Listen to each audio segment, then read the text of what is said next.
Hello friends, my name is Emile and welcome back to some more TOCA Touring Car Championship Let's Play Part 2. In today's episode we are going to be going to rounds 3 and 4 taking place live here at Silverstone National Circuit. However, as you may notice, it has started to rain and yeah, this is our first rain race by the looks of it. It doesn't help that this is on the Silverstone National Circuit, which, sure, I have played this circuit many times in many racing games. However, here in TOCA, it is a very, very tricky track, this one for me. So, we need to brake nice and early for these corners. I hate this corner, and I hate a corner which is coming up later on. They are two corners which always catch me out on this game, but so far, so good, apparently. I don't think we'll have a very quick qualifying time, but there you go. Anyways, this is the corner that always irks me. If you break the 100-meter board, it still isn't quite enough to get you around there. It's a very weird corner, that one. Quite a hard one to get used to. You really need to brake very, very early for that corner. It's probably one of the few corners in this game that you really need to make sure your braking performance is on par for. So yeah, that one is a pretty interesting one. You may have noticed the cold open at the start of this, where basically I'm having to do it from the loading screens. That's because unless I turn the game off, there's no real way to pause it back to the menu screen and do a normal Let's Play intro. So I basically have to do the intro on the fly, which is interesting, certainly. If I cock it up that badly, I will probably just have to quit the game and start up again and then do it again. But yeah. Anyways, 128.97, we shall see where that places us. Ooh, 8th place again. Excellent.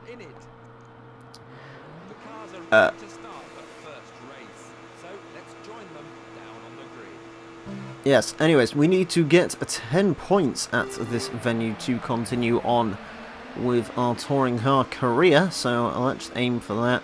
I believe 10 points is 5th place, I want to say.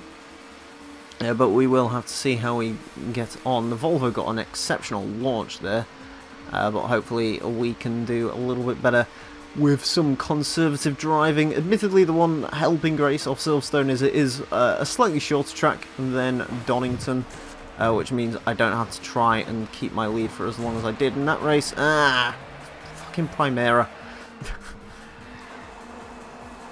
Maybe I was being a little bit too over-ambitious going into that corner, but yeah, that the bastard Primera spun me out, which is not helpful. That really is not helpful at all. Hopefully I can work my way back towards the front of the pack again, dispatch of the very slow Peugeot, and try and brake nice and early into here. Admittedly, the AI cars don't particularly get around that corner very well either. They don't get around these next few corners well either. Overtaking spots really are in the first couple of corners or in the last couple of corners. There really is like no real differential between that. Get up on the inside of Volvo number 1. Let's see if we can get around Volvo number 2, who is currently battling with the Honda Accord, as I believe the leaders are long out of my sight. You can sort of see what I mean by the adaptive AI here. You know, in Donington we managed to ditch them pretty easily, well as in this one, not so much. I am currently still behind the Volvo, which is not good. Anyways, he seemed to have ran that Honda a little bit wide. Maybe I can pick up both the Honda and the Volvo coming into this corner right here. They go on the brakes a little bit. I will also go on the brakes. In Forza, I would be a little bit more sort of aggressive on that corner, but I do not trust the car handling here enough to do so. Alright, a little bit of a cheeky pass on the Primera, I think that was, but I don't know if that's the same Primera that cocked me over earlier, so... Ooh, God. Oh wow, they actually do brake super early for that corner. Right. They actually brake earlier than I'm braking, which is something good to note. We have dispatched off the Audi. Now we just have to try and climb 3 more positions to the top spot once again. I would love to get a first place victory here at Silverstone. Basically, current plan is I needed to do as good as I could at Donington, which I did, which is good. And I also need to do as well as I can here at Silverstone, because I know where rounds 5 and 6 take place, and it's on a track that doesn't favour me at all. In fact, it's on probably one of my least favourite tracks I've played on a racing game in recent memory. Yeah, I remember getting very angry with that course. Hey, we got fastest lap again. That's cool. So yeah, that one is not one that I'm looking forward to, so I'm definitely going to have to go ahead and try and get as many points as I can in this race, so I don't have to do particularly well in that race, which I probably won't end up doing. The Honda gave his position away nice and neatly. Of course, as usual in this game, it is an Audi and a Renault towards the front of the field. See if I can get around the Audi A4, which I have managed to. Excellent. Alright, and now we're coming after Plato. Try not to kill Plato. I think in the last race I ended up killing Plato quite badly, so I will try not to in this round, although it is Plato, so no promises. And also, it being Plato, he probably deserved it. Just like I probably deserved it for thinking about killing Plato, me going on the grass and losing my position to the Audi. That is not good. I would kind of like to be in the Audi at this point. I've never driven the Audi in this game. I wonder how good a handling a car it is. Something tells me it's probably the best handling car in this game. But the Renault's sort of the slightly more superior in all of aspects. So, because of course it's the only four-wheel drive vehicle here. I think it's one of the only four-wheel drive cars I ever managed to get into the BTCC somehow. Because, yeah, there certainly isn't any of them today. It's either you go front wheel or rear wheel drive. And there's no rear wheel drive cars in this game either, which is interesting. I don't know if rear wheel drive... Actually, maybe four wheel drive led to the emergence of rear wheel drive.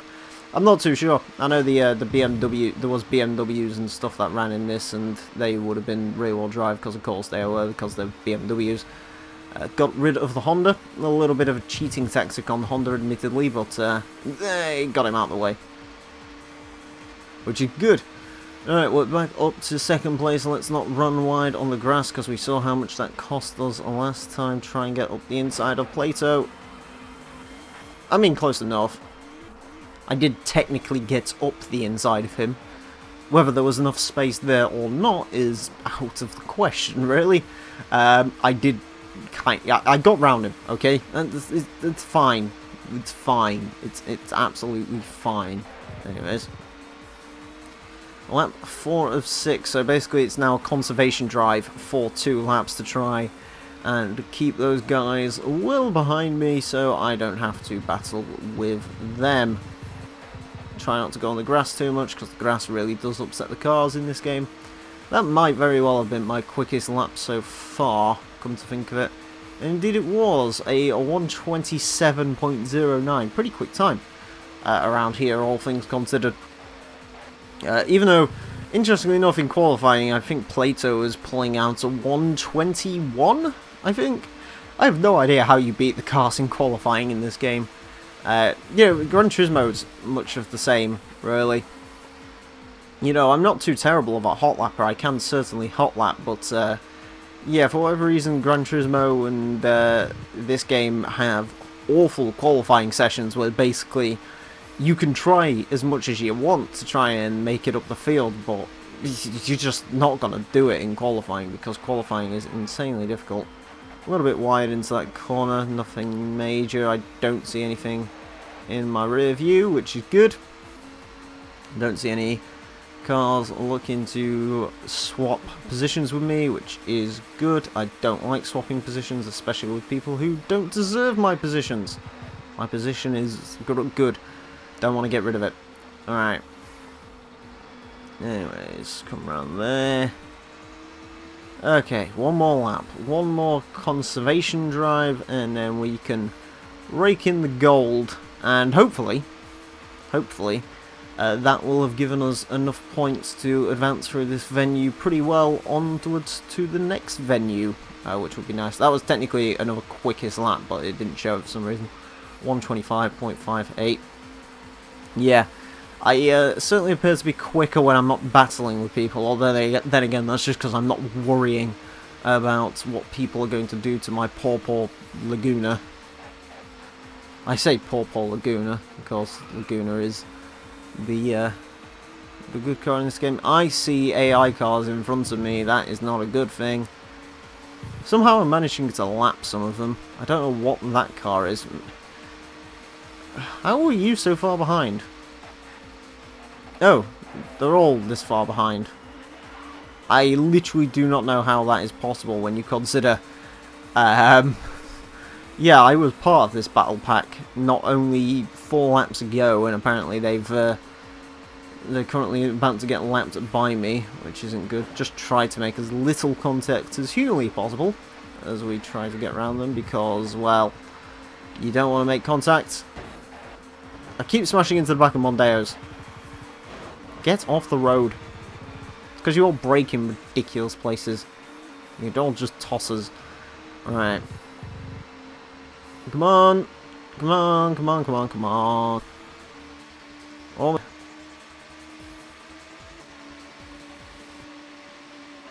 again, the new Renault driver has proven himself a winner.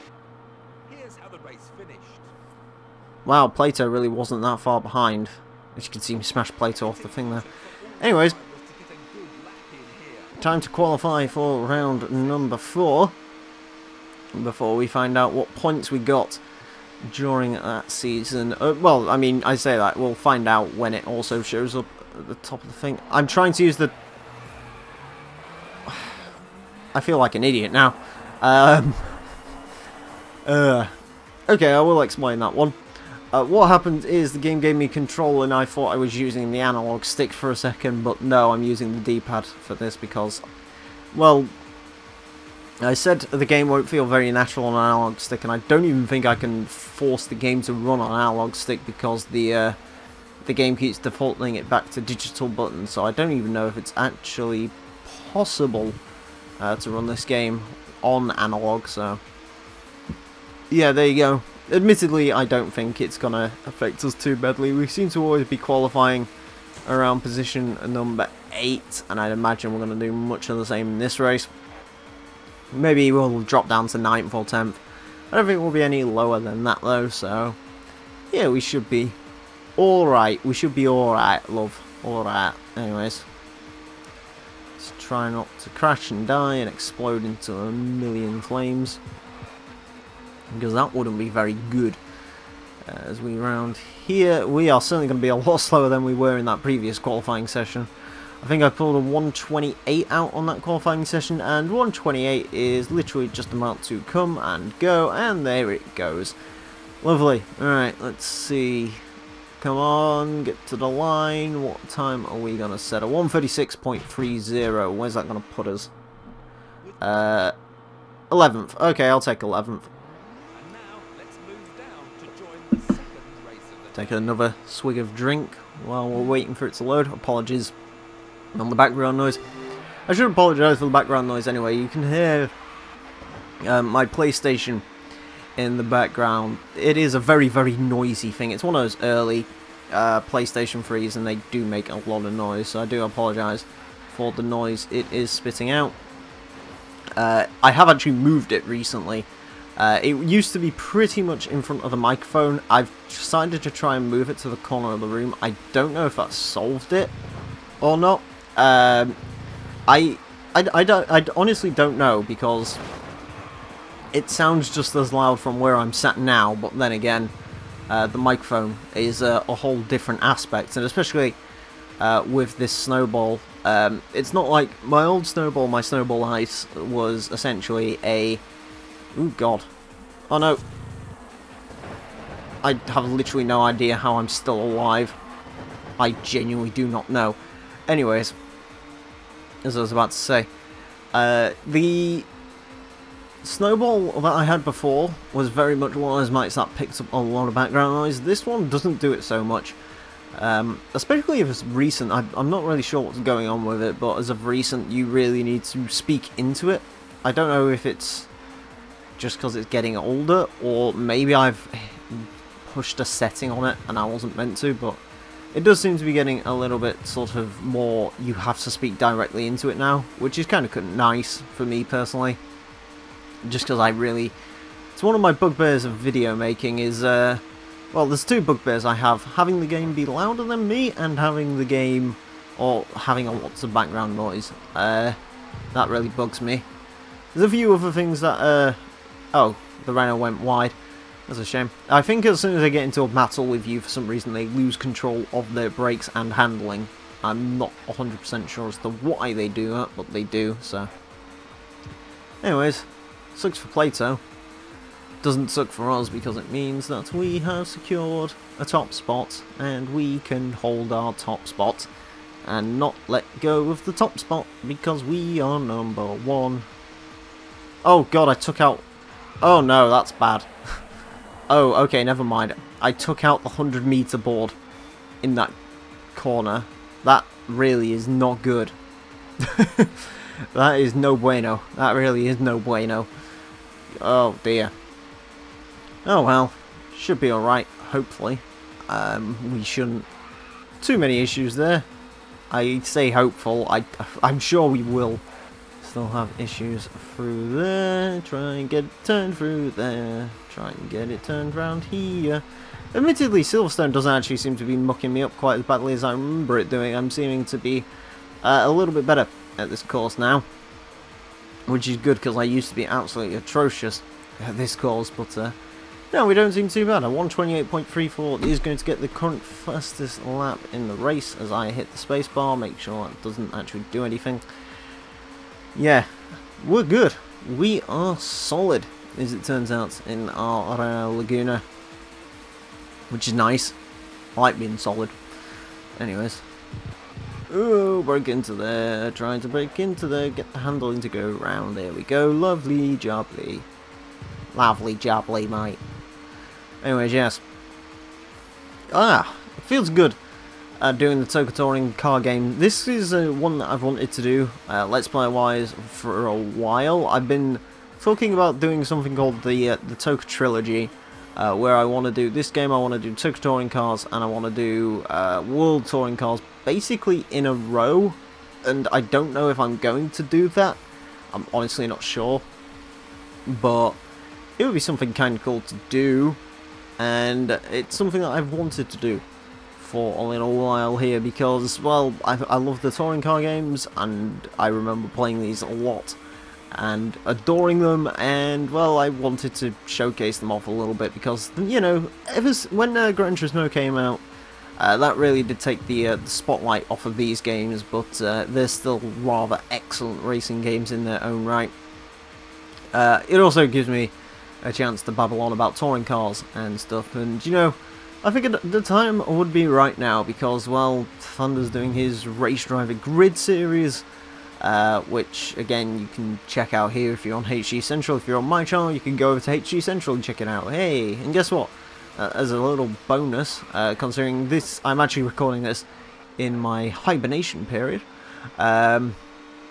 you can watch these go out earlier if you go over to HG Central. These are probably going to get uploaded, at least in my mind. I don't know, maybe by the time this comes out, this is all bogus.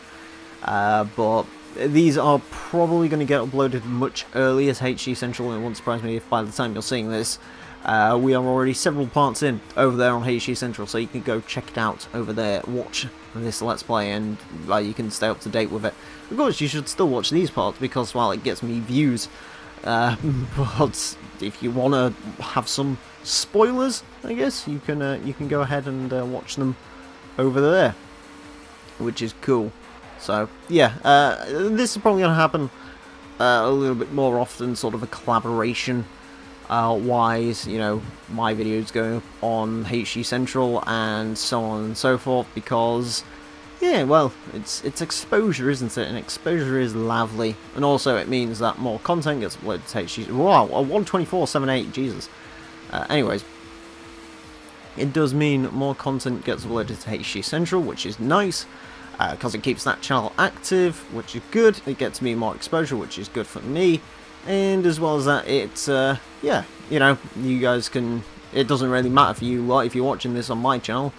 then, well, you're watching it on my channel and you're going to see it anyway. And if you're watching it on HD Central, then hey, you get to watch me do stuff. I don't know if that's a good thing or not. Yeah, so that is certainly something I will probably, provided this all goes down well and so on and so forth, when I eventually get to TOCA 2 touring cars, which I might actually do that straight after this, I don't know yet. But when I get to that game, I will probably end up doing that straight after here as well, so you can watch that as well. World Touring Cars I'm not too sure on. It depends how touring card up I am after this series, you know. There's only so much of the TOCA franchise I can do in one sitting, so World Touring Cars might be a little bit of a miss, but in case you're wondering what happens with sort of the race driver and grid series after this for me personally, I'm not 100% sure yet. I did buy the original TOCA race driver for the PS2, and it's a fun... Oh my god. Oh, it's terrifying. Anyways. Wow. This game does have a pretty good damage model for when it was launched, actually, it's worth noting that. But yeah, I do have the original TOCA race driver. I don't know if I can make an LP on it. It seems like a fun game. But you know, that would be a case of blind LP. Although, admittedly, this is a little bit of blind LP because I played a little bit of this game, but I never really got particularly far through it. I just remember it more for sort of the cheats and, you know, the aimless driving around on the touring cars and so on. So, yeah, it's a little bit of a blind Let's Play for me. I believe there's only like 10 tracks in this game, and I recognise the name of a fair few of them. So. Hopefully, I don't get too badly messed up in that lot. Speaking of that lot, we've caught up to our job a lot. It is Vauxhall Vectra in last place, which is always good to see. Now let's see if we can make our way up through these guys. 2 Ford Mondeo. Where's the other Vectra? Isn't it usually the white Vectra that's down there and not the red Vectra? Oh well, I guess it's the red Vectra this time around. The Nissan ploughing into my braking boards. Not that it really matters because we're coming up on the last race and, well, the last lap of this race, and he isn't. He's stuck behind here in the job squad, which is a good place for him, I think. Anyways, as we cross the line, another first place. Victory for the new Renault driver. His team must be very happy with his progress so far. I love being successful. Anyways, we're 20 seconds in front of Plato. So, let's see how today's events affect the championship table. Anything could still happen, but look who's in the lead. Excellent. Well, that was that certainly went a bit better than I expected in rounds 3 and 4, which is good. Anyways, next time we're going to do rounds 5 and 6, and I really don't remember where that actually goes to, but jump you for it regardless. Thank you all very much for watching, and until next time, farewell.